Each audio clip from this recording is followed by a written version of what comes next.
2025-26 অর্থবছরের বাজেট ঘোষণা আর 2026 সালের এপ্রিলের নির্বাচনের ঘোষণা এই দুটি বিষয় বাংলাদেশের রাজনীতি আর অর্থনীতিতে বড় ধরনের পরিবর্তনের ইঙ্গিত দিচ্ছে। চলুন দেখি আসলে কি ঘটছে। জাতীয় বাজেট 2025-26 কি আছে কি নেই। এই বাজেটের আকার 8 লাখ কোটি টাকা। বিশাল তাই না? জিডিপি প্রবৃদ্ধির লক্ষ্য 6.5 থেকে 7%। মূল্যস্ফীতি রাখার চেষ্টা করা হবে 6%-এর মধ্যে। উন্নয়ন প্রকল্পে বরাদ্দ প্রায় 2,80,000 কোটি টাকা।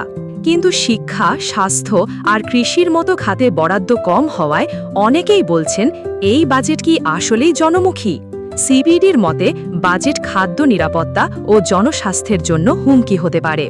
বিএনপি ও গণ অধিকার পরিষদ একে বলছে জনবিচ্ছিন্ন বাজেট।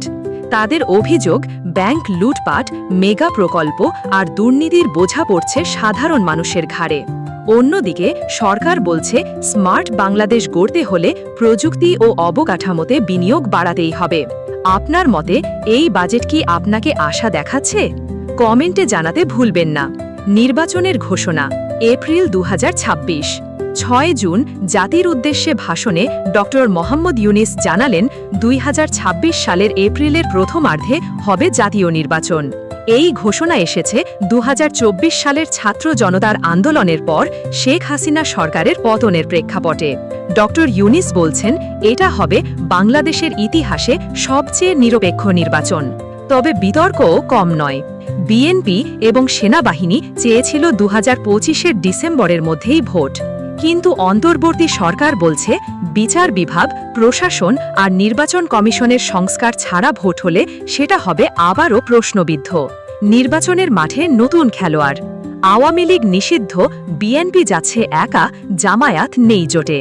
এদিকে 2024-এর ছাত্র আন্দোলনের নেতারা গড়েছে নতুন দল জাতীয় নাগরিক পার্টি। তরুণ ভোটাররাই এবার হতে পারে নির্বাচনের গেম চেঞ্জার। বাজেট ও নির্বাচনের যোগসূত্র। বাজেটে উন্নয়ন আর স্থিতিশীলতার কথা বলা হলেও ব্যাংক খাত, মূল্যস্ফীতি আর বেকারত্ব এই 3 পাহাড় না সরাতে পারলে নির্বাচনের আগেই জন অসন্তোষ তৈরি হতে পারে। হ্যাঁ, তরুণদের জন্য প্রযুক্তি আর দক্ষতা উন্নয়নের উদ্যোগ আছে, কিন্তু ফলাফল কবে আসবে? জনগণ কি চায়? একটা নিরপেক্ষ নির্বাচন, একটা বাজেট যেখানে দ্রব্যমূল্য নিয়ন্ত্রণ আর চাকরির সুযোগ থাকবে।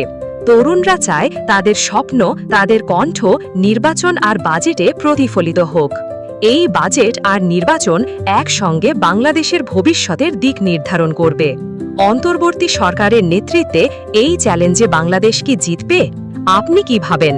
কমেন্টে জানান আপনার মতামত।